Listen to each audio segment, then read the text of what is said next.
Começar lá. E Olá, aí, chefe? comunidade PhD Pro. Hoje estamos aqui novamente essa semana com o professor André para uma conversa aqui bem específica. Hoje eu convidei ele aqui no nosso podcast para nós falarmos aí de inteligência artificial. Aí, como eu estava refletindo agora, eu não sou especialista em inteligência artificial, eu sou um usuário e algumas vezes um crítico. Então eu trouxe aqui o professor André, que tem uma boa vivência aí com essa parte de aprendizado de máquina. Então eu vou fazer alguns questionamentos aqui para ele. Ele vai falando aí sobre a inteligência artificial, porque nós estamos vivendo esse boom, né, de inteligência artificial. E aí conversar com ele quais são os benefícios e as dificuldades que nós vamos enfrentar, e que nós já estamos enfrentando e que nós vamos continuar enfrentando aí nos próximos anos, até que a sociedade novamente entre em ressonância com a nova realidade tecnológica. André, fala aí pra gente um pouquinho o que é inteligência artificial, e vamos entrar aí nas discussões sobre como está o novo status tecnológico da sociedade que nós estamos tendo que lidar atualmente. Bom, boa tarde a todos, né? Obrigado por me chamar novamente. Porque aquele outro papo acabou virando papo de bar, né? Tipo, eu falo da Exatamente. gente só. Mas tudo bem. Vamos voltar agora para coisas sérias aqui, né? Não é que a gente não seja sério, mas enfim, né? Hoje é mais importante, com certeza. A IA, né? IA tá um boom danado, rapaz. Olha, que bom que tá. Mas, assim, falando da história da IA, a inteligência artificial sempre sofreu ciclos, tá? Sempre, sempre. O primeiro ciclo da IA, mas nem tinha esse nome ainda, Uhum. foi lá com Alan Turing, lá na Alan Turing. dos décadas de 40, tá? 30, que Lá na ele casa do produziu. Lucas, né? É, aí, lá na casa do Lucas, aí ele produziu lá. Ele produziu um paper, né, que é muito famoso esse paper dele, em que ele colocou assim coisas que o computador iria fazer, né? O computador um dia será capaz de fazer X. E aí ele colocou assim, esse X poderá ser dois pontos. Ele botou uma lista de coisas, né? Certo. X é ganhar de um grande mestre de xadrez. Ele colocou lá. Isso aconteceu, né, com o Deep Blue, que ganhou do mestre. Hoje, os grandes mestres usam a IA de xadrez para treinar. Essa é coisa interessante. Sim. Olha que coisa muito interessante, né? Aí ele botou várias coisas lá que a IA, que o computador iria fazer, não que a IA, que o computador ia fazer, né? Mas, assim, na época era um sonho, assim, isso é possível, entendeu? Não, jamais vai acontecer isso. E o que aconteceu, né? E foi nesse paper também que ele propôs o famoso teste, o teste de Turing. Aham. Né? O Alan Turing propôs esse teste. Que teste seria esse? Né? Bem típico os computadores da época, qual era a ideia? Você pegava um terminal, né? Uma pessoa usando um terminal de computador, né? Interagindo com o computador, e do outro lado da sala, a pessoa não viria quem quer, se era uma pessoa respondendo no outro terminal ou se era o computador respondendo. A pessoa não saberia. Sim. Se ela conseguisse, né, num chat, né, não tinha esse nome, né, mas assim, interagindo com o computador, conversando, soubesse qual a diferença entre uma pessoa e a máquina, quando ela não mais distinguisse, ele diria que a gente conseguiria, então, chegar no que ele chamaria da inteligência humana, né, que a máquina chegou na inteligência humana. Inclusive, ontem, o Elon Musk, ele, ele fez um post lá no X Sim. falando, assim, sugerindo que o paradigma que eles chamam de singularidade já aconteceu. Então, esse paradigma aparentemente é a situação onde a IA ela atingiu aquele nível de inteligência humana.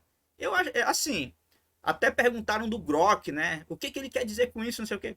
Aí o Grok fez lá uma análise e tal, Mas aparentemente, assim, ele é um daqueles esportes que ele coloca para provocar, né? Não, o Elon Musk, ele tem várias qualidades, vários defeitos que a gente já os conhece muitos, né? Mas uma qualidade dele, com certeza, ele sabe vender os produtos dele. Sim, não. Tanto é que ele é o sucesso que é também por causa disso, né? A gente tem que reconhecer isso. Então, assim, ele está vendendo o produto dele, obviamente, ele precisa fazer isso, né? Uhum. Se ele não dissesse, olha, vamos botar a gente em Marte, ele não teria conseguido botar nem satélite em órbita, né? Exatamente. Assim, Tem aquela história, né? Assim, na verdade, é muito na igreja que os pastores contam isso. Você tem um sonho, aí você quer ser um astronauta. Eventualmente você não consegue virar um astronauta, mas perseguindo seu sonho você consegue se tornar um piloto de avião. Mas se você não tiver um sonho grande, você né? não vai para canto nenhum. Se você não for atrás, você não chega a canto nenhum. É mais ou menos isso, tá? Mas vamos contextualizar a IA, né? Inteligência artificial. Né? Então, ela já passou por vários ciclos, tá? Ela passou o ciclo... o nascimento da IA mesmo, com esse nome, tá? Foi final da década de 50, início da década de 60, quase tudo aconteceu naquela época, né? Impressionante. Aí teve um ciclo na década de 70, teve um ciclo na década de 80, teve um ciclo finalzinho da década de 90, e agora a gente pegou um outro ciclo agora, né? A partir de 2010, né? Vamos lá, o que é o que são esses ciclos, né? E o que é IA? Bom, qualquer programa de computador que seja autônomo e tome decisões Sim. É chamado de um agente. Sim, agente, né? É um agente, tá? Se essas decisões que ele toma são cognitivas, ele é um agente inteligente. Certo. Isso é um programa de IA. Ponto. Qual a técnica que você utiliza para tomar a decisão? O que é uma decisão cognitiva? Definir. Ele pensa no que ele vai fazer. Tá? Uhum. Ele usa alguma técnica para gerar uma decisão que ele toma internamente. Tá? Assim, por exemplo, vou te dar um exemplo do passado. Assim, passado, né? Porque eu estava na graduação, né? Eu tô passado assim. Passado. 20 anos atrás. Passado já. 20, 25 anos atrás, pô. Eu estava na graduação ainda. Eu saí da graduação, tinha 24 anos de idade, eu estou com 51, 25 anos atrás, 26 anos atrás. Pouquinho tempo atrás era assim, entendeu? Uhum. Era dessa maneira. Assim. Como é que você tomava a decisão? Pasme, era um monte de if. Sim. Se acontecer tal coisa, então faça tal coisa. Se acontecer tal coisa, faça tal coisa. Se acontecer tal coisa, faça tal coisa. Claro que ninguém escrevia if, bem, else lá no meio do código, não, tá? Vocês têm uma maneira mais inteligente de fazer isso agora, usando matemática, switch, que é uma máquina de diferença. Mas, no fundo, é isso. Hã? Agora, em vez de usar if, usa-se o switch, né? Não. A gente usa uma máquina que a gente chama de máquina de diferença, tá? É uma IA simbólica, ela manipula símbolos e cai literalmente um banco de dados enorme de ações que a gente chama de uma tabela decisão, ação, baseada em manipulação simbólica, tá? Basicamente é isso que se fazia e fazia há pouco tempo atrás, cara. Era o que se fazia. E é com isso que se fazia os sistemas especialistas da época, tá? O problema maior é que esse tipo de IA, ele é uma IA que, na verdade, ela não traz conhecimento novo nenhum. Porque ela é baseada em dedução. E dedução é o seguinte, a dedução matemática, tu pode, às vezes, até encontrar alguma novidade, quando tu faz alguma manipulação simbólica, mas, no fundo, o conhecimento estava ali. Tanto é que o que acontece quando tu deduz alguma coisa na matemática? Tu, no final, conforme queremos demonstrar, ou seja, tu já sabia aquele resultado. Sim. Ou já tu tá atrás que era aquele, né? Ou já acreditava que era o resultado, né? Já buscava aquele resultado de alguma forma. Então, assim, conhecimento novo não tinha, tá? Como é que você conhece coisas novas, né? Como é que o ser humano conhece coisas novas, né? Um outro método, que também é matemático, racional, é o método de indução. O que é o método de indução? Você pega, assim, um exemplo de uma coisa, aí um outro exemplo, aí tu generaliza. Tu não precisa de um quarto exemplo, entendeu? Tu generaliza aquilo e passa a usar aquilo ali como conhecimento. O bom é que acaba gerando conhecimento novo, né? Que não precisa ter todas as instâncias, de algumas tu gera as outras, né? E sim, indução também tem isso, né? Um outro método de inteligência que é bem interessante, que a própria internet, você pode encarar ela como uma grande IA, nesse sentido. Literalmente, a Skynet, segunda geração, né? Quer dizer, dos filmes novos, né? Da Skynet, que eram os filmes novos da Skynet do Terminator 2, né? A IA, Terminator 3, na verdade, desculpa, eles descobrem lá que, na verdade, era um programa de IA que estava na internet. Né? Então, na verdade, a grande sacada foi que ela se salvou na internet. Então, esse programa, a internet como um todo, o que é esse programa? Como é que surge inteligência aí, né? Ou algo que a gente considera inteligente? Através da interação entre diversos nós. É uma grande rede que você vai interagindo um com o outro, para a fim de alcançar um determinado objetivo, alcançar alguma coisa, né? E a internet, no macro, ela é uma grande sociedade. Né? Essa sociedade de agentes inteligentes também, a gente também é uma técnica que a gente utiliza para desenvolver inteligência usando máquinas. Atualmente, André, vamos supor que os homens parassem de interagir com as suas máquinas. Ela ia ficar estática ou ia continuar trabalhando em alguma coisa? Como é que nós estamos? Depende do que tu colocaste para ela fazer no momento que tu paraste de interagir com ela. Se tu deixa um comando para ela continuar executando as coisas autonomamente, ela vai continuar autonomamente até o hardware pifar, né? E esse é um grande problema da IA, tá? O pessoal fala muito de IA, e aí parece aqueles robozinhos se movimentando. Cara, robô se movimentando tem nada a ver com IA. Vamos lá, separar as coisas. IA é software, tá? Sim. O hardware, o robô, é o problema de controle. Sim. Ali o que menos tem IA. Ali o que tem é muito algoritmo de controle, muita matemática, cara, para fazer aquilo tudo. Eventualmente, pode utilizar IA para gerar um algoritmo de controle, tá? Hein? Isso também é usado. São algoritmos bem específicos, então, né? Então, não... Por exemplo, equilíbrio. Eu quero fazer o equilíbrio. O que é o equilíbrio?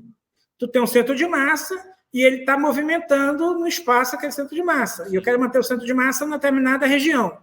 Quem faz isso é um controle. Sim. Então, eu vou andando, eu vou movimentando as pernas, vou movimentando os órgãos do robô para manter o centro de massa em equilíbrio. Certo? Não? Esse é o objetivo. Quem faz isso é um sistema de controle que controla o quê? Os movimentos do robô. Beleza? Eventualmente, eu posso usar uma IA para fazer o software de controle. Uhum. Mas veja, é controle. Para fazer o software de controle? Para fazer o software de controle. Aí foi outra coisa, né? O pessoal... Assim, na minha visão, o software, o básico, pelo menos já está pronto. Ela pode ser usada para otimizar ele, não é? Ou fazer algo do zero. Não. Isso também é outra coisa que a pessoa às vezes... O que é IA, né? Uhum. Bom, vamos pegar a IA moderna, né? Qual é esse novo ciclo que a gente está vivendo hoje? Esse boom novo. Esse boom novo é o que a gente chama de Bio-Inspired. Artificial inteligência... inteligência artificial bio-inspirada. Uhum. Bio-Inspired. Isso. Inspirado em quê? Na gente mesmo. Existem dois sistemas no nosso organismo que hoje é o carro-chefe aí das IAs, né? Rede neural, né? E o sistema imunológico, né? Imunitário agora que estamos chamando, né? O sistema imunitário do ser humano. Como é que funciona o sistema rede neural do ser humano? Tu tem vários neurônios, várias interligações, e você passa a sinapse de um lado para o outro e faz um monte de coisa. Tá? Isso tudo em paralelo lá. Beleza, então vou fazer uma rede neural. Boto um monte de neurônios. Neurônios, para mim, no caso, vão ser formulinhas matemáticas. Tá? Pega aquelas entradas, se der determinado valor, vai para a saída, é a sinapse. Certo. Entendeu? Gera uma saída. Né? Se eu tenho um conjunto, uma camada de neurônios, isto é exatamente equivalente, sem tirar nem pôr, os coeficientes que tu calcula numa rede neural é exatamente equivalente a uma série de Taylor. Sabia? Então, o que acontece? Tu pode simplesmente usar a IA para aproximar funções. As funções mais complexas que você puder gerar. Tá? Aí, quanto maior a complexidade da função que tu quer gerar, mais camadas tu vai ter. Tá? Mas, basicamente, é isso. Então, o que tu tem no sistema de controle? Tu tem funções, certo? Funções de controle. Movimenta assim, faz assado, aqui tem um ângulo tal, aqui tu tem a força tal. Como é que tu gera isso tudo? Cara, tem um monte de técnicas aí beleza, então a gente pode separar. Tu disse que a questão dos robôs, o funcionamento deles realmente não tem a ver com o aprendizado de máquina, tem a ver com as técnicas de controle, né? Com o sistema de controle. Isso. Que tu pode utilizar assim, um software de IA, por exemplo, uma inteligência artificial baseada em rede neural, para gerar o algoritmo do controle para permitir ele andar. Certo. Tá? Não, mas assim, agora, o robô interagir contigo, conversar contigo lá, em bom português. Aí é uma IA, é um software de IA que está rodando no computador dele. Só que aí... A IA seria ali o cérebro, né? O resto do corpo e tal, o biomecanismo é sistema de controle. A IA seria o cérebro que, por exemplo, eventualmente vai tomar decisão, ó, vai por aqui ou vai por ali. Então... Exatamente. Agora tu distinguiste onde eu queria chegar quando eu digo que o robô não tem nada de IA. Não, ele está cheio de IA, tá? Mas assim, distinguir o que é o movimento do robô. Sim. Que tu pode usar a IA para gerar os coeficientes das fórmulas, né? Os coeficientes de estados, as variáveis de estados, tal, lá do robô, todinho para fazer o movimento do robô, o controle do robô. Tem uma série de técnicas para fazer isso. Aí, controle robusto, controles ótimos e controles auto-otimizáveis. Lá do Florindo, controle fracionário. Cara, o Florindo tem orgasmos com isso. Tá? O pessoal, nossos colegas né, os nossos colegas de controle aí, eles têm orgasmos. Mas é legal mesmo, cara. É bacana estudar isso. Pô, tu vê as coisas funcionando, é muito show de bola. E é exatamente isso que faz as coisas acontecerem em seus algoritmos. Então, isso é muito legal. Aí você pega assim, né? Isso é uma coisa, né? Que é o robô em si. Agora, veja, o que aconteceria se tu colocasse o ChatGPT no cérebro desse computador? Qual a diferença dele para um computador com teclado e mouse? Entende a diferença que eu quero dizer? Então, assim, o movimento do robô em si... Não ficou claro essa colocação. Porque ali eu vejo o ChatGPT, por exemplo, como uma IA de aplicações de interação. Que ela trabalha ali, de interação. Exato. Isso, ela conseguiria, por exemplo, porque, não sei, ali ela trabalha com linguagem, eu não sei se ela teria capacidade, por exemplo, de pegar os sinais dos sensores lá de uma máquina, de um robô, e aí ele ser o input e o algoritmo do próprio ChatGPT interpretar aqueles sinais e determinar o que ele deve fazer depois. Não. Pois aí é isso que eu quero distinguir as duas coisas, né? Vai ter um software de controle do robô, do movimento do robô. Isso. Esse é totalmente controle. Sim, exato.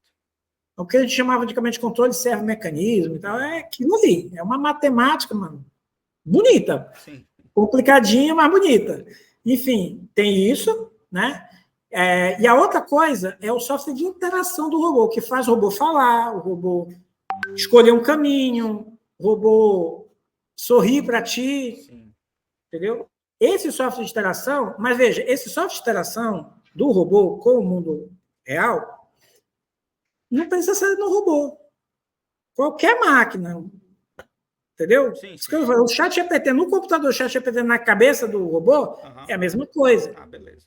Entendeu? Então ele já seria capaz de ser utilizado. Por exemplo, o robô tem ali embutido uma... Ele consegue se comunicar com a API do ChatGPT.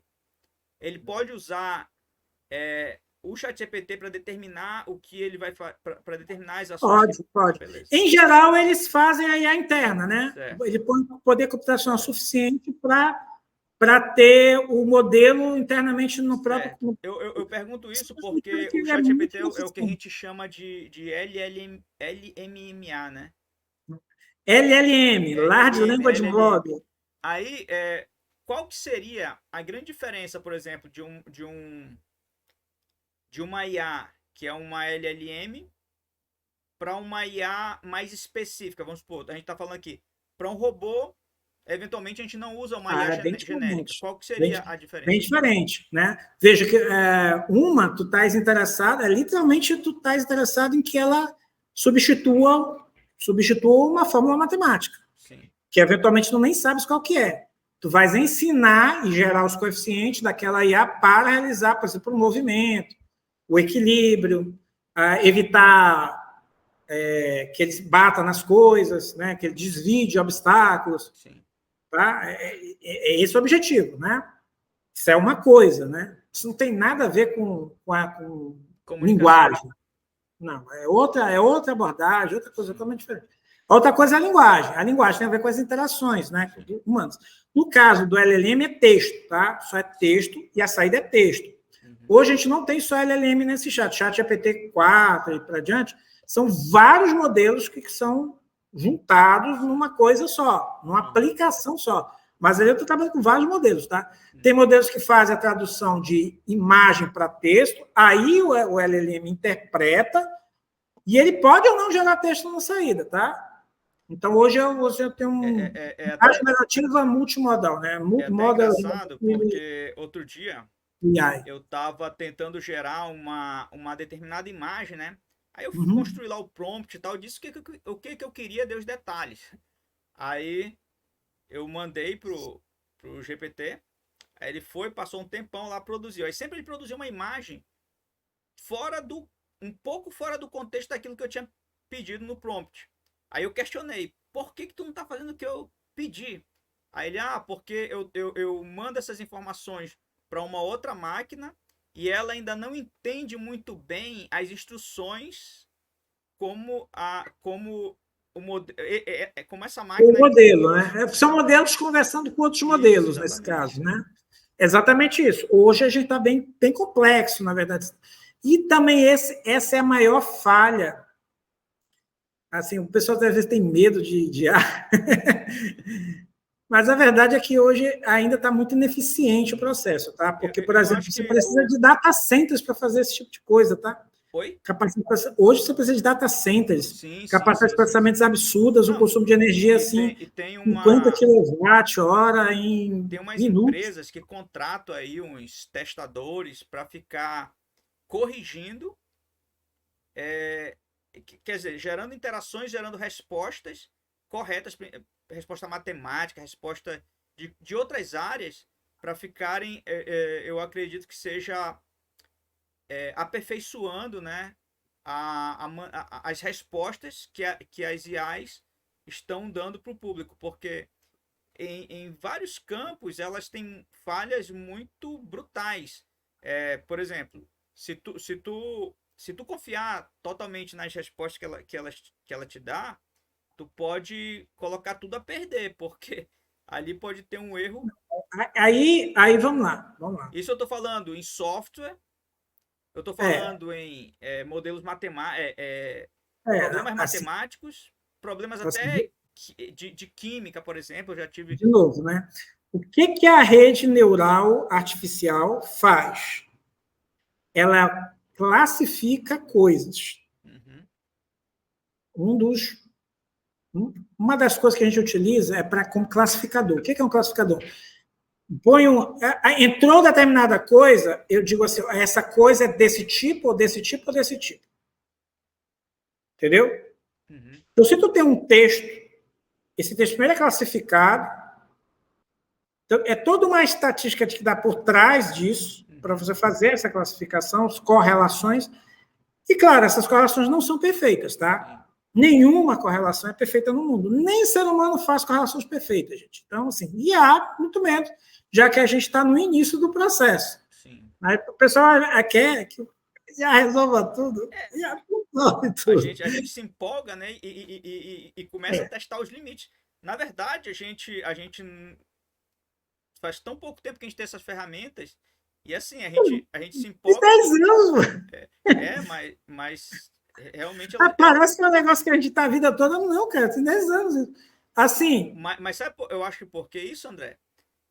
Foi a forma que a internet acelerou as nossas expectativas sobre as coisas. Então, nós vivemos, nós também. estamos embutidos Ah, não, na mas vida. assim, não é só agora, não. Se tu, por exemplo, tu pega lá em 1986, lá, De Volta para o Futuro, Aham, sim. tu lembra lá De Volta para o Futuro, como é que era? Lembro, Como é que eles lembro. previam como seria o futuro? E não tinha, nem computador tinha Sim. direito naquela época. Como é que eles previam como ia ser o futuro? Uhum. 30 anos na frente, De Volta para o Futuro 2 lá? Assim, fazendo uma avaliação, algumas coisas que eram dependentes basicamente da computação, eu acho que eles acertaram. E até ficaram aquém daquilo que a gente tem hoje. Mas em outras coisas que dependem de hardware e novas tecnologias como o rubber skate. Não, assim, mas de uma maneira geral, olha lá, o que tinha lá, carro voador. Uhum. Cara, Pois é. estamos longe de ter É. aqueles carros engarrafados ainda por cima, E foi andando na cidade. ontem, eu não sei, um dos meus alunos disse que uma das empresas de carro voadores, ela faliu agora, né? Acabou de falir, eu acho que foi ontem, esses dias. Pois é, mas o que que acontece? Né? O que que acontece? A gente costuma hipervalorizar o curto prazo e subdimensionar o longo prazo. Uhum. Se você pegar, por exemplo, na virada do século fizeram isso, de 1900 para século XX. Uhum. Como é que seria a virada do próximo século, do 20 para o 21, né? Uhum. Aí fizeram isso, né? Aí pediu para os caras desenharem e tal. Aí, por exemplo, tinha veículos voadores, tinha um monte de coisa lá que os caras estavam criando. Antes de ter máquinas voadoras, antes de ter o avião, né? Não, mas é porque já tinha balão, né? Já tinha balão, o pessoal É já verdade, estava é verdade, já é verdade. tava indo atrás do. Foi 1906, né, o voo dos irmãos Wright, 1908, o voo do Santos Dumont. Então, quer dizer, isso naquela época, estava fervilhando essas coisas. Então, eles tinham já essa noção e tal, mas o que acontece?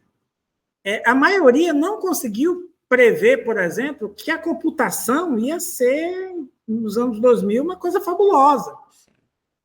Mas teve nego lá que conseguiu prever telefone Sim. com vídeo. Sim.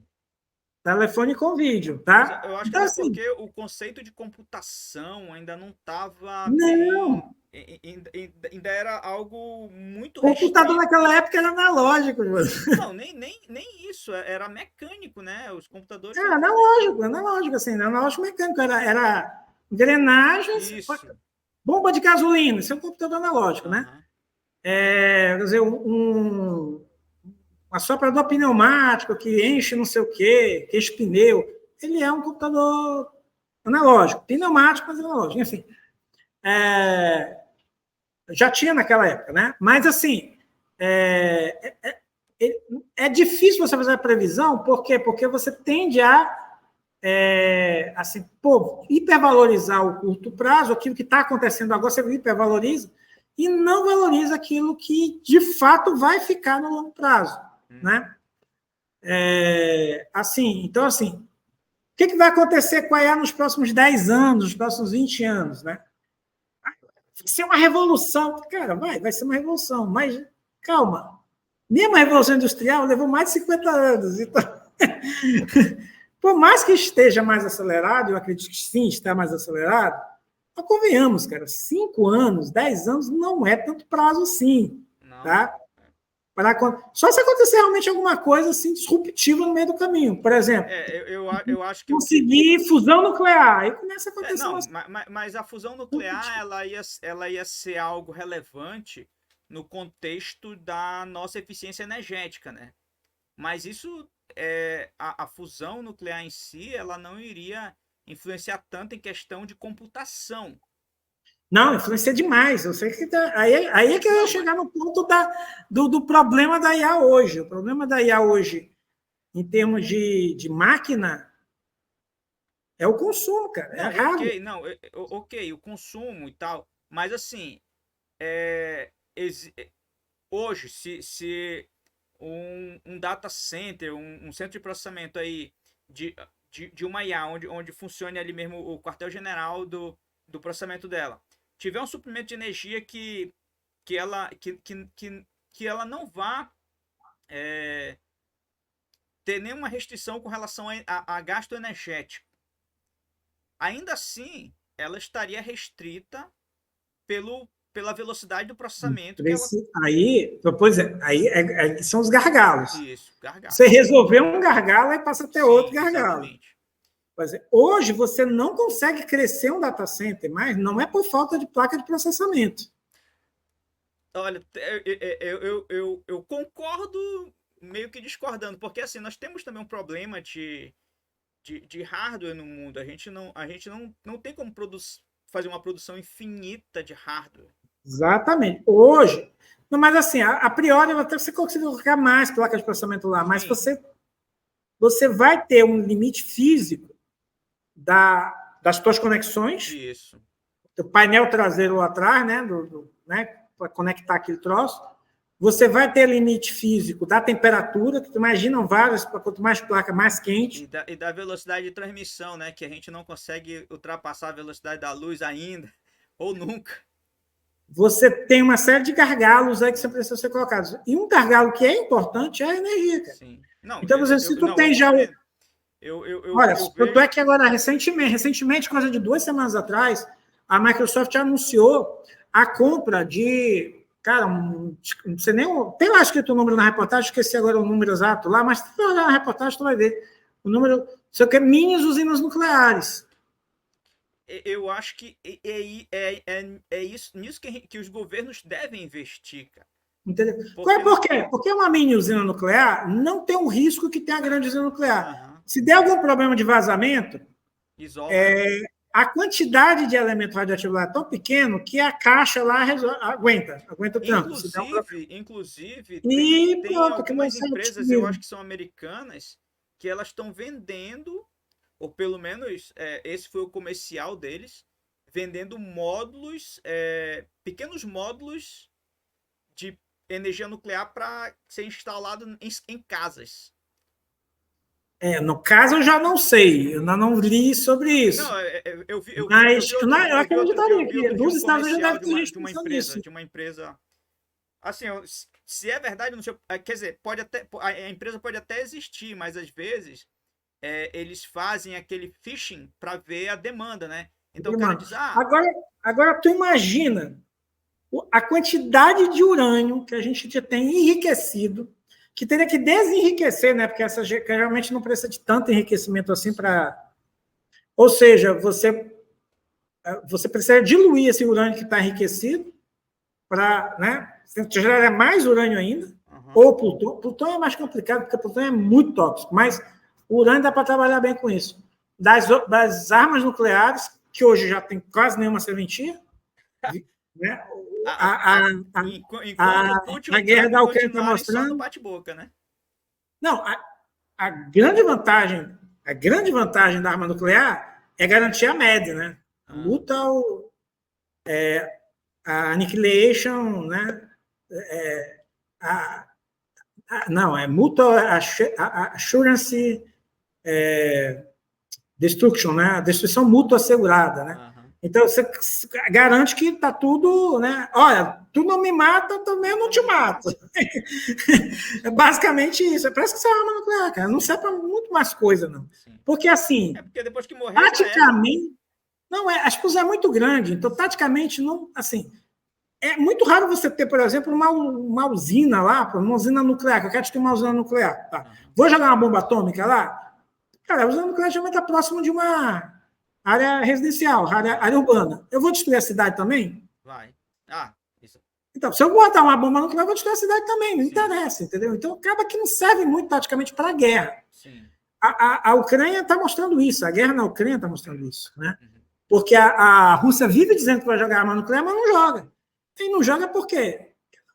Está perto deles também. Está no quintal deles, né? Está no quintal deles também, né?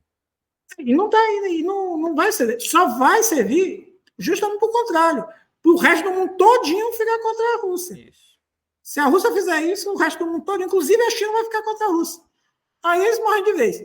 Então, assim, graças a Deus, né? Vamos dizer assim, não está precisando mais usar tantas armas nucleares do ponto de vista apenas estratégico, não do ponto de vista real. Sim. Então, cara, vamos dar uma aplicação mais útil para isso? Pô, uma ogiva só dessa dá para alimentar um monte de coisa.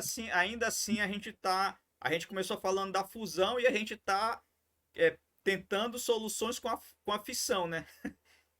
Mas, por exemplo, o que mostra que é uma necessidade. Quando a gente fala assim, tecnologia, energia vai ser sempre uma necessidade.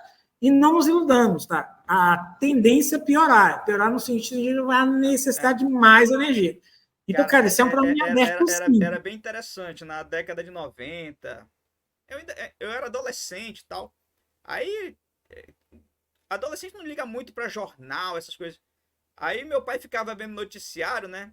Aí do aumento da demanda de equipamentos eletrônicos, cada vez uma demanda maior, e low power.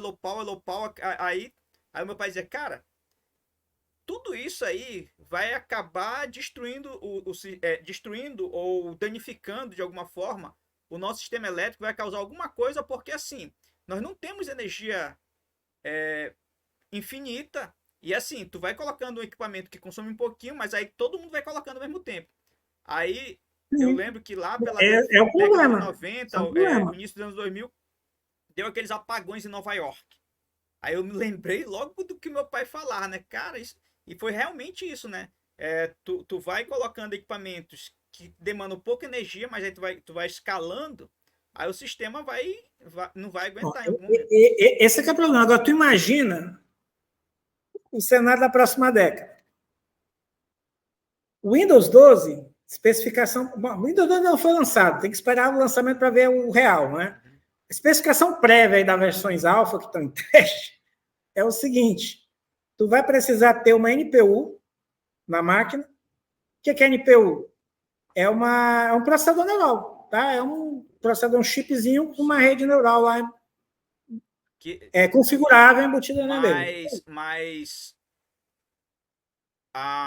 os processadores atualmente já estão vindo com esses chips? Não, é uma unidade, é um chipzinho que fica tipo como a FPU, né? Tem inclusive uma empresa que fez um contato. O notebook, isso vai estar dentro do chip central, sim, tá?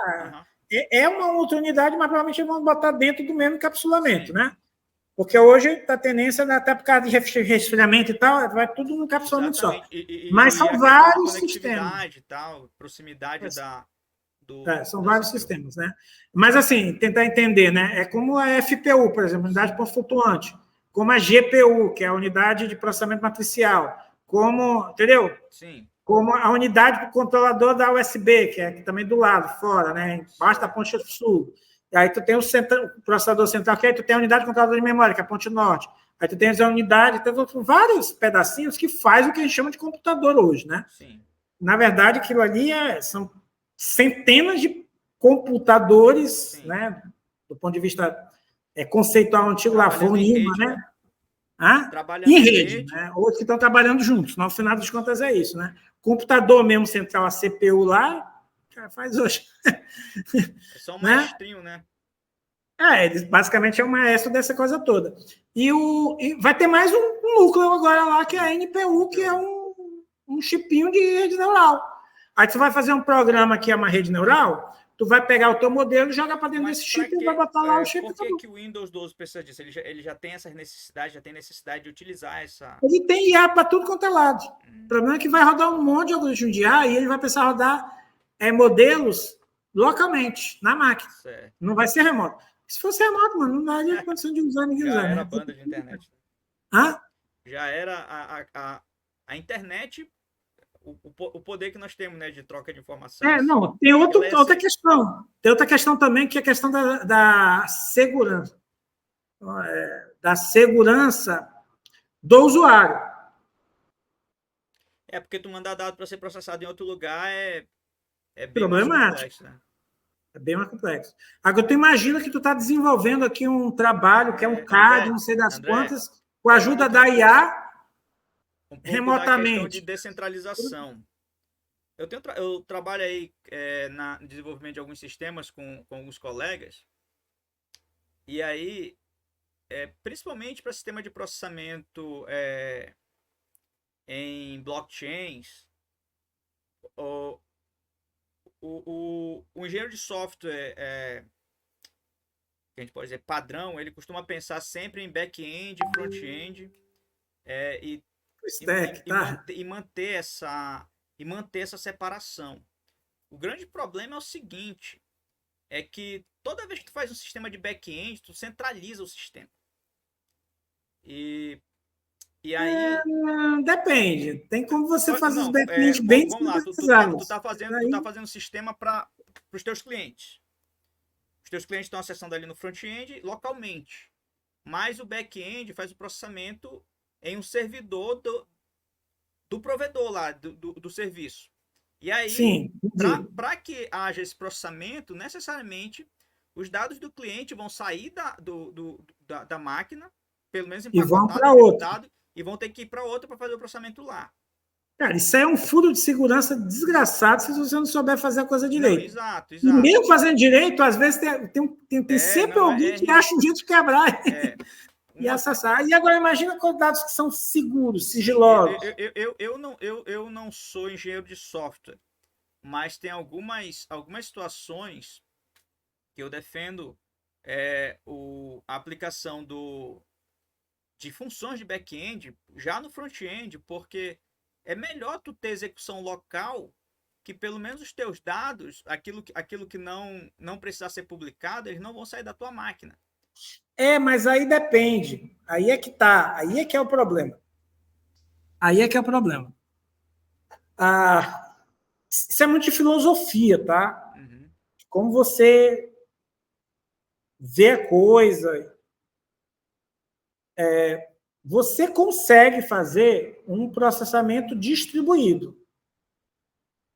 Tá? Volta aquele meu negócio que eu falei, né? Que foi o boom lá dos anos 2000 e tal. Sim. O que é aquilo ali? Que é justamente com o nascimento da internet. Né? O programado do SET e tal. O que é aquilo ali? O que ele usou para aquilo? Né? Ele colocava em cada máquina que queria, né? Era voluntário, você clicava lá e permitia, né, a sua máquina acessar isso. E aí, então, o tempo ocioso da tua máquina executava um programinha deles, aquele programinha deles baixava uma quantidade de dados e processava os dados localmente. O resultado, ele mandava só o resultado de volta. Tá? E aí, com isso, eles fizeram análise de uma porrada de sinais galácticos e tal, extrasolares e tal, atrás de busca de vida inteligente, inclusive descoberta de planetas. Eu deixei algumas das minhas máquinas dedicadas a esse processamento na época também. Pois é, isso foi esse. Então, assim, você consegue fazer esse tipo de coisa, tá? Então, assim, se você pensar no sistema para que ele seja distribuído com processamentos locais adequados, você consegue fazer isso e fica bem seguro. Ou seja, você vai ter teu sistema local, você vai ter teu processamento, o que é compartilhado é aquilo que é público já, né? Mais ou menos público, né? Ou pelo menos dentro da rede da tua instituição, digamos assim, né? Aquilo que ficou mais direcionado. Isso é segurança, né? Agora, se você não pensar, não usar essa distribuição de processamento, você pensar só na distribuição de dados, aí faz o inverso, né? Os dados é que trafegam e o teu processamento é em alguns nós específicos. Assim, fica um pouco mais simples de compreender, talvez, o que eu esteja querendo expressar, quando a gente está falando de transações em blockchain, por exemplo. Blockchain é descentralizado, o caso parecido com o caso do ela Bitcoin. É descentralizada o processamento do que acontece com as transações. Mas, por exemplo, quando tu cria uma transação, antes de tu mandar para blockchain, tu tem que fazer todo o empacotamento e gerar assinaturas e tal. E aquilo é Mas feito, isso é tem, do protocolo, tem que ser né? feito em algum lugar. Isso mostra um pouco da questão da vulnerabilidade, porque se tu tiver, se o teu sistema, se o provedor de serviço ele estiver utilizando um servidor para fazer esse empacotamento, o usuário necessariamente tem que mandar a chave privada dele para o servidor processar. Não, pois é, mas o Bitcoin, basicamente, e geralmente as blockchains, elas são pensadas para serem distribuídas. Aí, neste caso, boa parte do processamento, boa parte, pode dizer, mas assim, uma parte do processamento é feita dentro do próprio nó. Particularmente, o Bitcoin, os nós do Bitcoin, quando você instala lá o Bitcoin Core, por exemplo, você tem uma cópia da blockchain todinha. Sim, totalmente. Tá bom? Então, o que acontece? Você, de fato, você tem uma solução que é distribuída, tá? No final dos contos. Não, o processamento é distribuído. Eu estou dizendo assim, o que precisa sair da tua máquina é só... É uma coisa bem específica e já devidamente trabalhada. Que não leve um dado particular como uma não chave vai. privada para qualquer outro lugar. Não vai. Do não vai. Isso é uma das seguranças do próprio protocolo. Isso. Pois é que eu estou falando. Se você pensar dessa maneira, beleza. Mas veja, você já pensou na tua aplicação para ser dessa maneira. O que eu quero chamar a atenção é que se você não pensar dessa maneira, você acaba pensando da maneira ao contrário. Isso. E a maneira contrária, no mundo de hoje, acaba sendo realmente menos segura do ponto de vista do acesso ao dado. Veja que existe uma outra questão de segurança, que o pessoal traduz para o português como segurança funcional, né? Que é o safety, em inglês, né? Lá você tem safety e security, né? Você tem coisas distintas lá. Mas aqui a gente só tem segurança, né? A palavra acaba atrapalhando um pouco. Mas o caso de safety, né, que é a segurança funcional, que você está funcionando ou não, com o sistema centralizado, é mais fácil você gerenciar a segurança. Correto? Porque se der algum problema, você mexe aqui e está resolvido. Num sistema distribuído, imagina se tu descobre um bug lá qualquer. Totalmente, é por isso que tu tem que atualizar um monte de lugar. É por isso que em sistemas distribuídos, quanto mais enxuto e coeso for o coração da coisa, é melhor. Assim. E é por isso que hoje, já encontraram. Hoje não vai entrar em discussões de blockchain. Só para completar a questão da segurança. E é por isso que já encontraram várias falhas no Bitcoin que foram resolvidas até que razoavelmente rápida, e já encontraram algumas escalar, né? Falhas, por exemplo, em outras redes, não vou nem citar o nome, mas tu vai saber só pela e que, cara, ficou as falhas assim complicadas por muito tempo, e o pessoal explorava as falhas. Tem. Não, e algumas ainda tem. Explorar o pessoal sabe falhas é uma profissão, é um garimpo. É um garimpo. De vez em quando acontece algum ataque aí, e é isso. Porque o cara, né, teve essa questão. Mas, ó, essa questão de segurança, ela sempre vai existir, tá? Sim. Porque isso é um problema de gato e rato. Sim. Em algum momento, alguém vai quebrar uma criptografia de você em quê? Né? Quando tu afirmar, opa, resolvi o problema, os caras vêm atrás de ti só para te testar.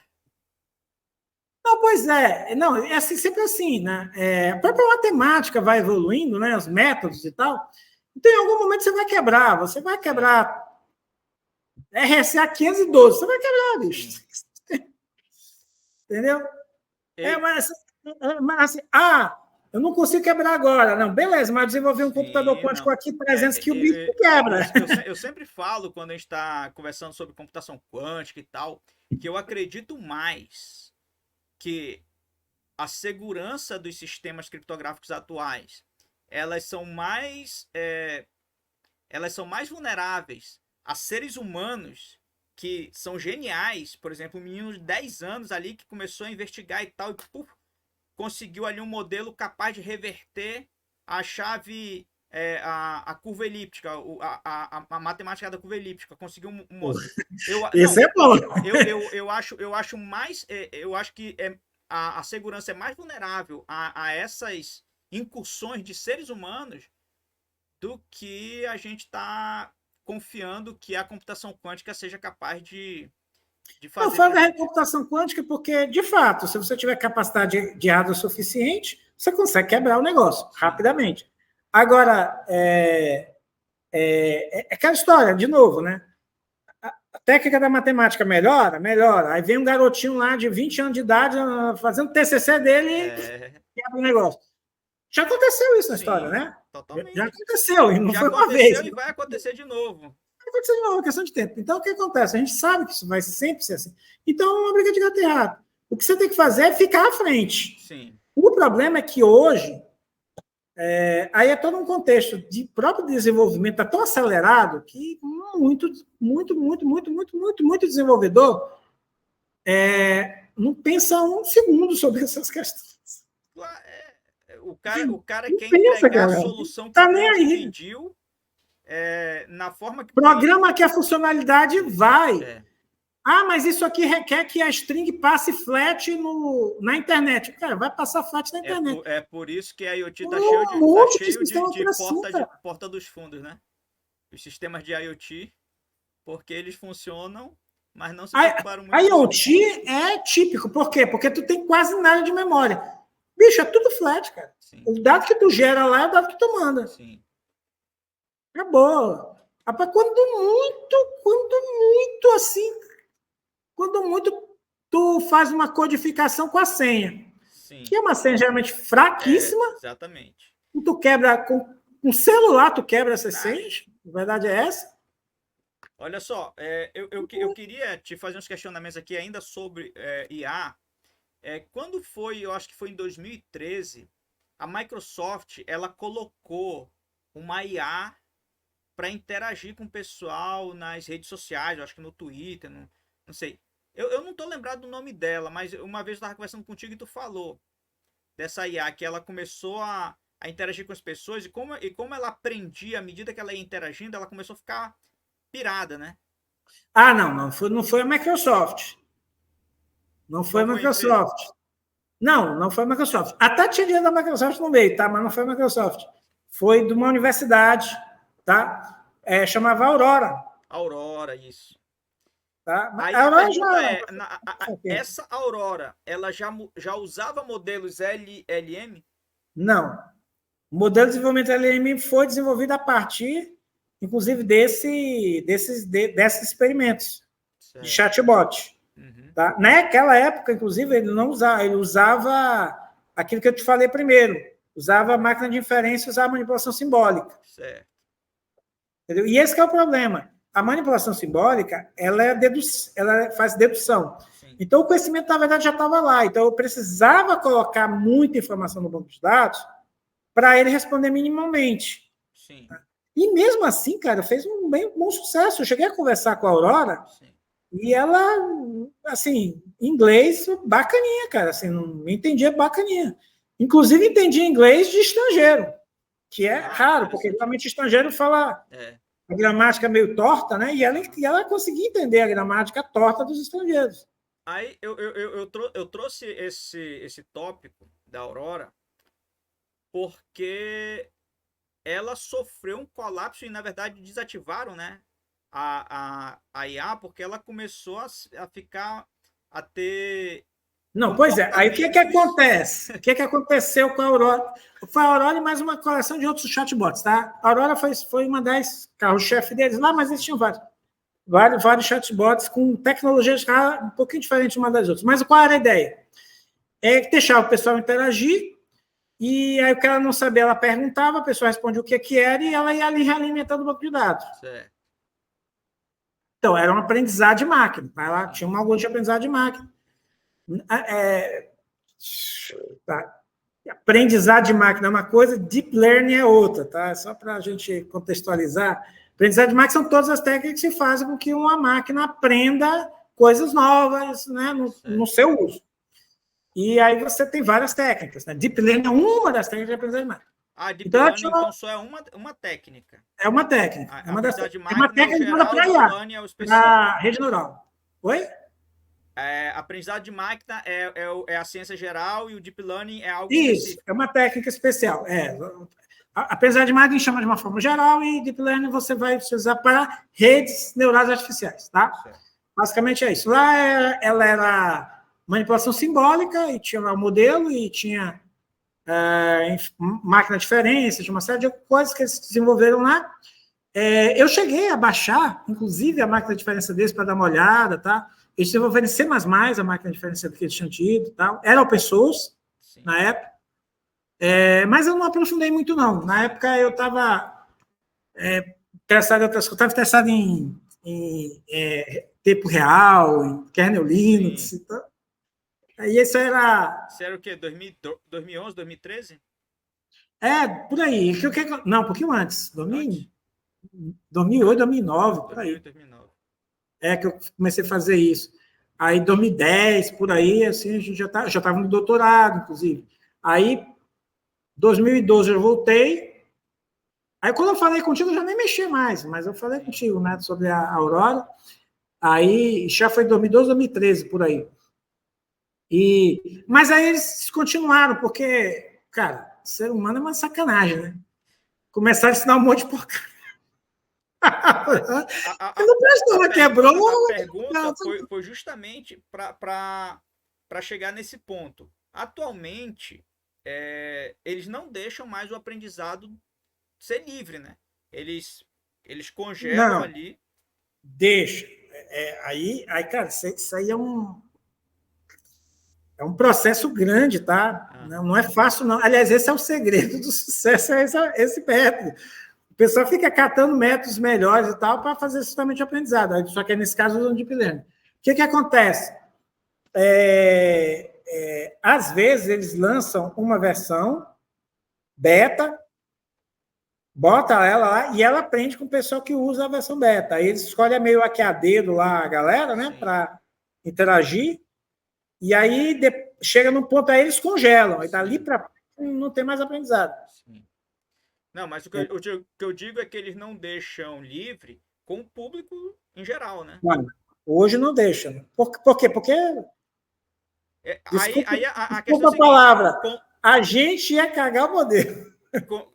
Vamos lá. Com toda a experimentação, com todas as falhas que aconteceram no passado, a IA hoje ainda não tem uma preparação para lidar com essas questões do ser humano começar a encher ela de lixo. Não, mano, calma. Aí a gente tem que fazer a distinção das duas coisas, né? Uma coisa é a inteligência artificial, que são modelos matemáticos, portanto, eles só seguem as lógicas matemáticas. Sim. Então, só podem realizar... Dados, né? Eu estou falando dos dados que ele está sendo alimentado ali para fazer... Não, pois ele só... Isso já é outro problema também, mas vamos lá. Uma limitação básica de todo IA é a limitação do algoritmo, sim, que é uma realidade matemática. Então, o que ele faz é uma racionalidade em cima de dados. Sim. Ok? De novo, modelos antigos usavam uma máquina de diferença, modelos recentes utilizam uma rede neural.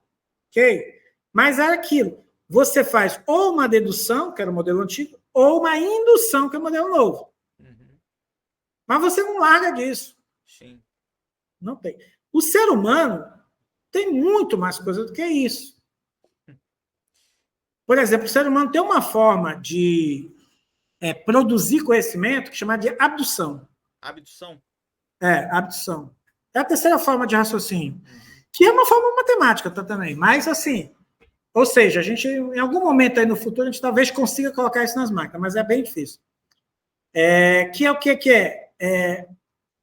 A indução é quase como uma indução, só que você não precisa de muitos inputs para gerar a tua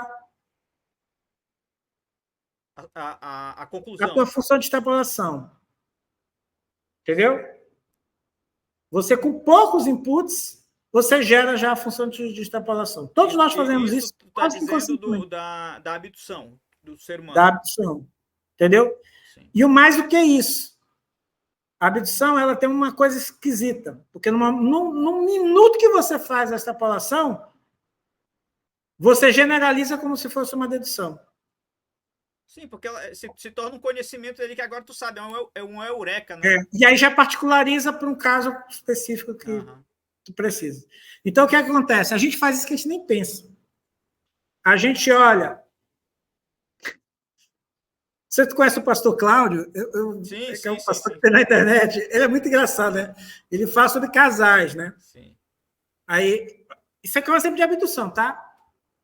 O marido está do lado da mulher assim, né? Aí passa uma gostosona do lado, o que o cara faz? A mulher, claro, já cutuca, já cria o caso, né? Óbvio, né? Mesmo cenário, passa um cara saradaço do lado, a mulher olha, já escaneia o cara inteiro. O que é escanear o cara inteiro? Ela, 3, 4 características do cara, ela já detectou, ela já generalizou, já olhou para você. Aí o pastor Cláudio fala, olhou para você, já te comparou, o que ela fez? Dedução. Particularizou para o teu caso. Então, isso que é abdução. Isso o ser humano tem, que a gente nem pensa, a gente faz isso. E tu sabe o quanto é extraordinariamente difícil botar isso numa máquina. A gente não tem esse algoritmo ainda em máquina. Nós não temos. Então, cara, então assim... Cara, e sabe o que é interessante? Outro dia eu tava vendo um daqueles talks da Sabrina. Sabe quem é, né? Aquela física e tal, que faz... Ah, sei. Cara, tá dando bafafá danado. O pessoal tá falando horrores. Aí ela tava falando da questão dos CEOs das inteligências artificiais, que eles estão, não, hoje nós podemos agora fazer deduções dos novos modelos do universo só sem precisar de papel, sem precisar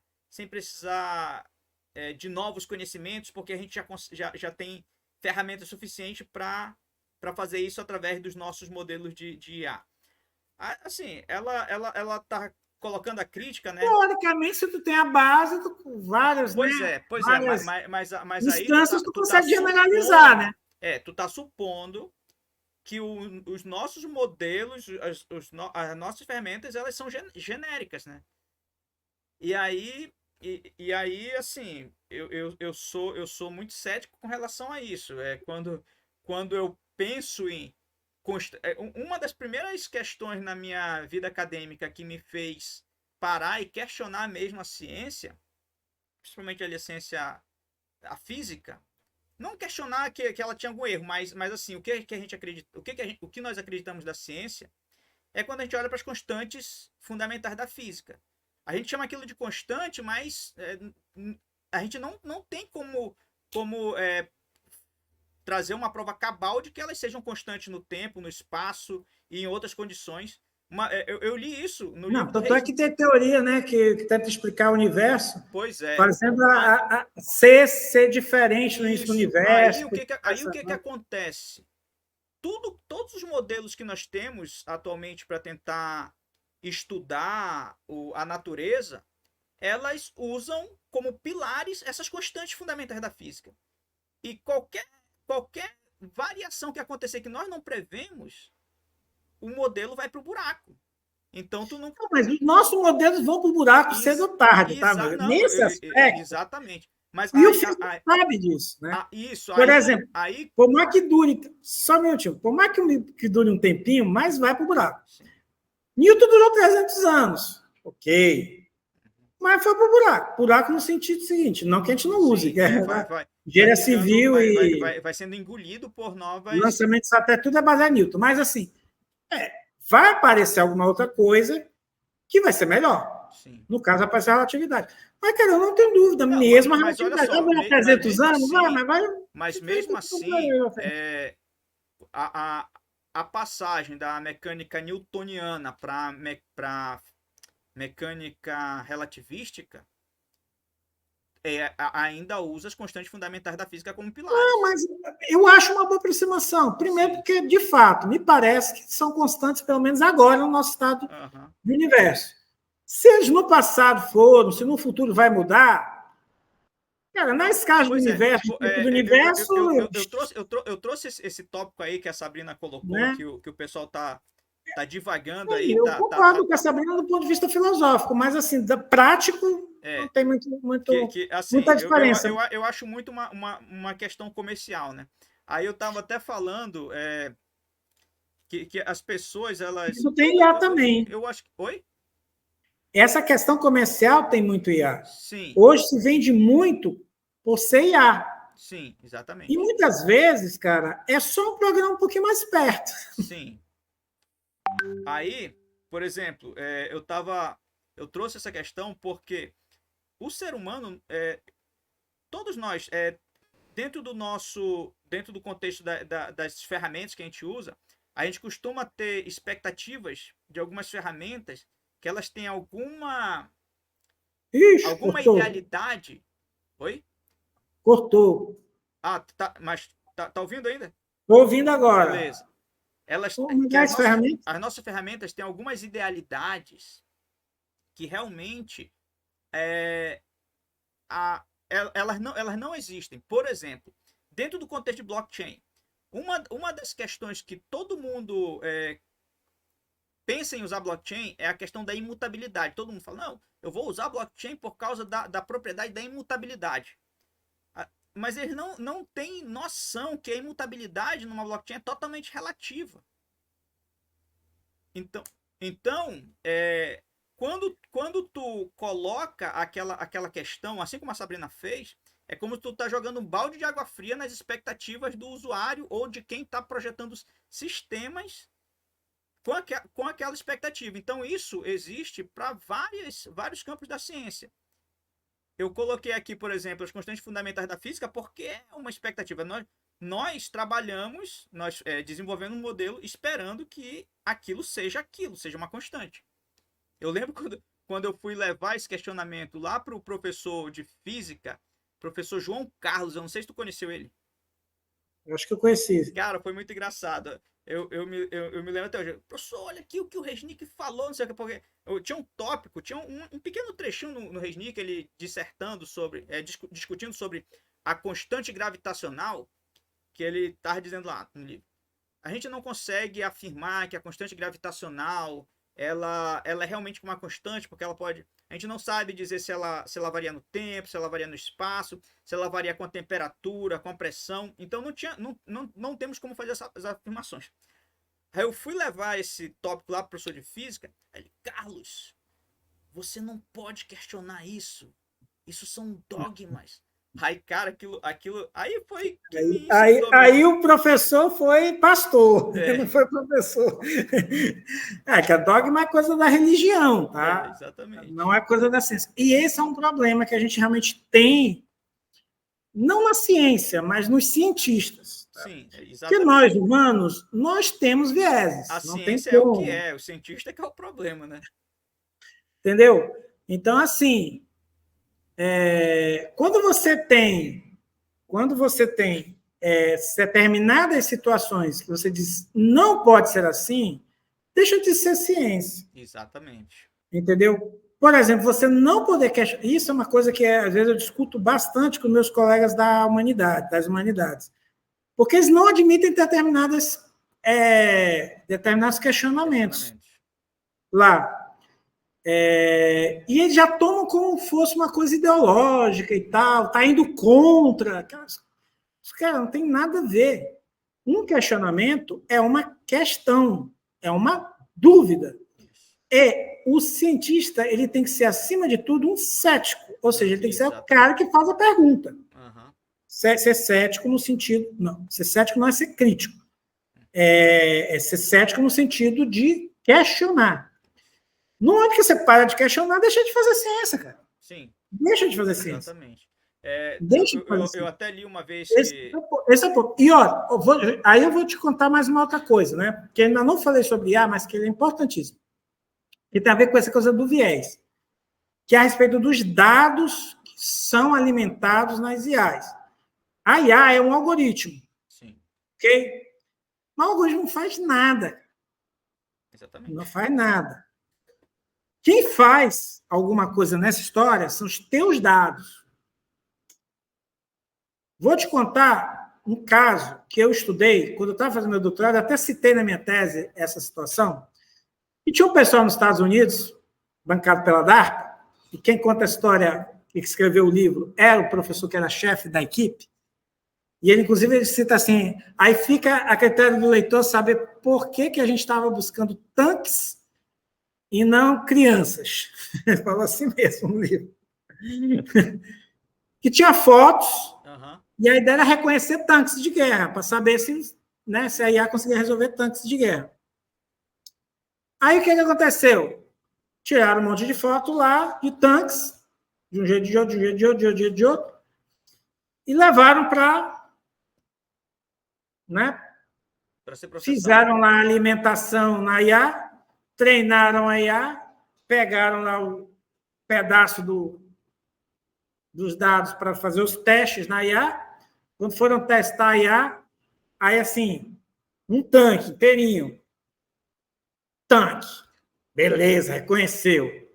Aí, um tanque só tinha um canhão assim para fora, estava atrás de uma rocha. Tanque. Beleza. Aí uma outra que tinha assim um pixelzinho de tanque. Tanque. Aí uma outra foto lá, não tinha tanque. Eles sabiam que não tinha tanque. Sem tanque. Tá escondido. Outra, e a mesma rocha do outro tanque lá, não tinha nem um pixel. Sem tanque. Aí o pessoal, ganhamos qualquer guerra agora. Só tirar foto e o nosso software resolve. Aí ele conta assim que os mais velhos fizemos alguma merda. Tinham feito. Qual foi o problema? Os dados. O que aconteceu? O cara de manhã tirou as fotos com o tanque, os tanques estavam andando por lá, saiu tirando as fotos, esperou os tanques irem embora, quando os tanques foram embora, já era de tarde, ele foi almoçar, voltou, era de tarde, tirou foto.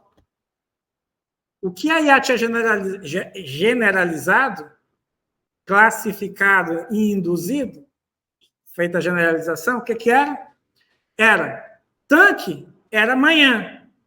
Sem tanque era tarde, por causa da sombra do...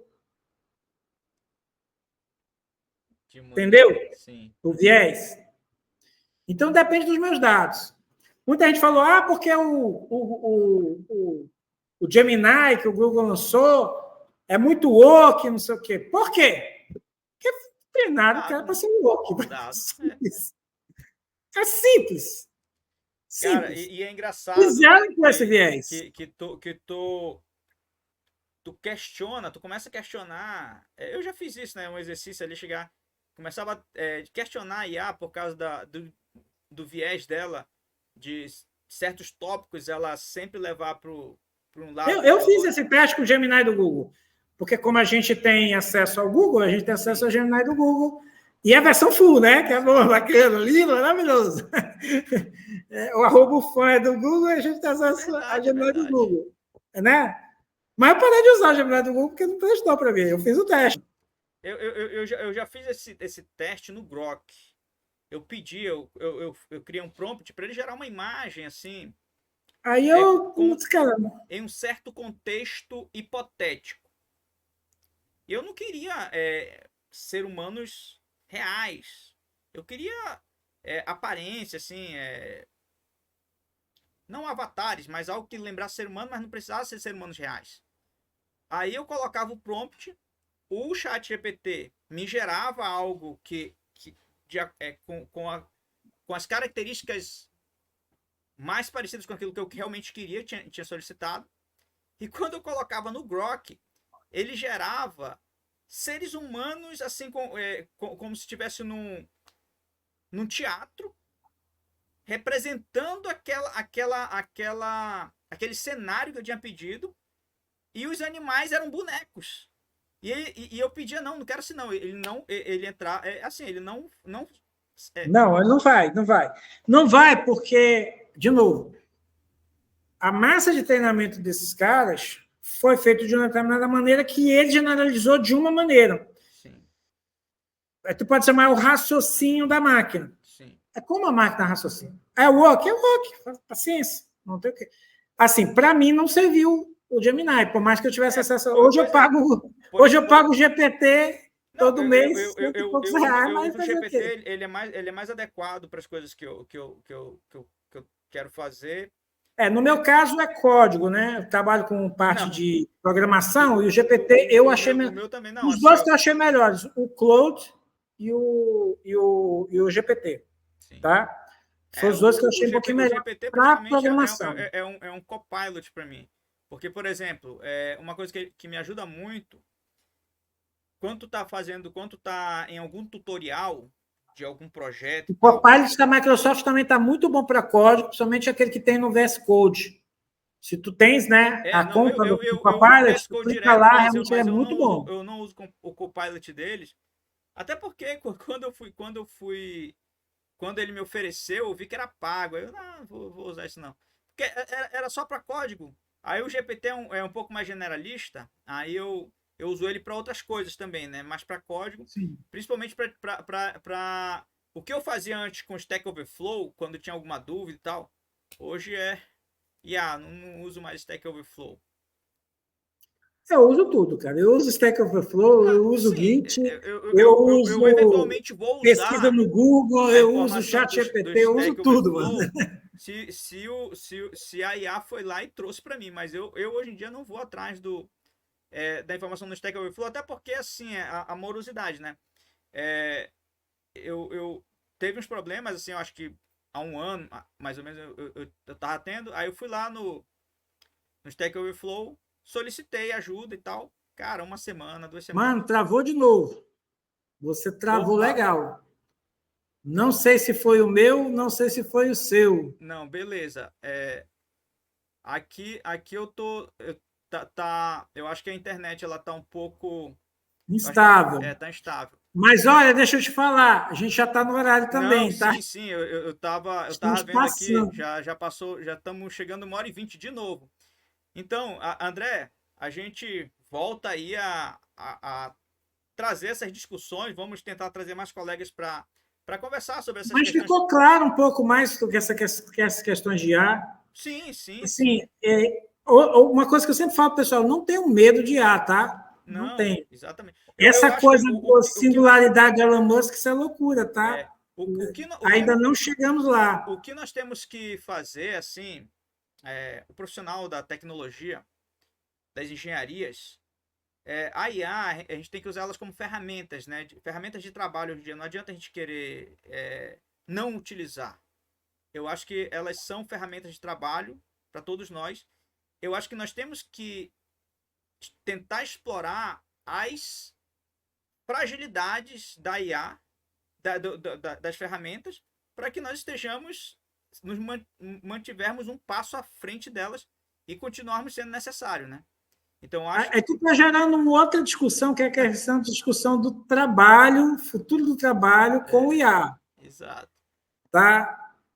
Assim, eu uso muito IA para código. Por exemplo, sim, todas as minhas aulas hoje, basicamente, eu faço. Tá? Mas, assim, código, por exemplo, a IA nunca gerou um código para mim que eu gostei de primeiro. Não, claro. E outra, como eu falei anteriormente, tu pede o código, mas tu tem que dar uma olhada, tu tem que julgar, ver se aquilo ali faz sentido. Porque não, é mais do que isso. É mais do que isso. Porque às vezes é uma falta de especificação nossa. Porque, veja, tu estás usando linguagem natural. O que a IA está fazendo é transformar a linguagem natural em uma linguagem de programação. Mas por que existe uma linguagem de programação? Justamente porque você precisa ser formal para programar uma máquina. Certo? Sim. Tá aí a linguagem de programação. A IA vai te ajudar a fazer essa formalização.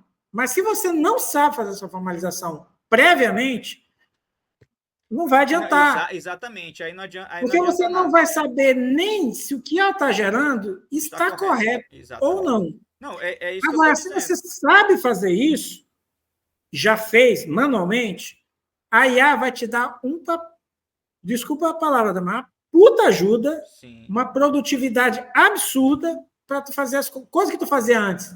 Levava 2, 3 horas, tu vai fazer em minutos. Exatamente. Essa é a diferença. Uhum. Essa é a diferença. Mas aí tu precisa saber, porque se tu não souberes, já é. E isso, me parece, não é só para código, é para tudo. Sim. Me parece que, por exemplo, para advogado, está usando muito IA. Sim. Mas se o advogado não sabe fazer uma petição, não é a petição da IA que vai resolver o problema dele. Entendeu?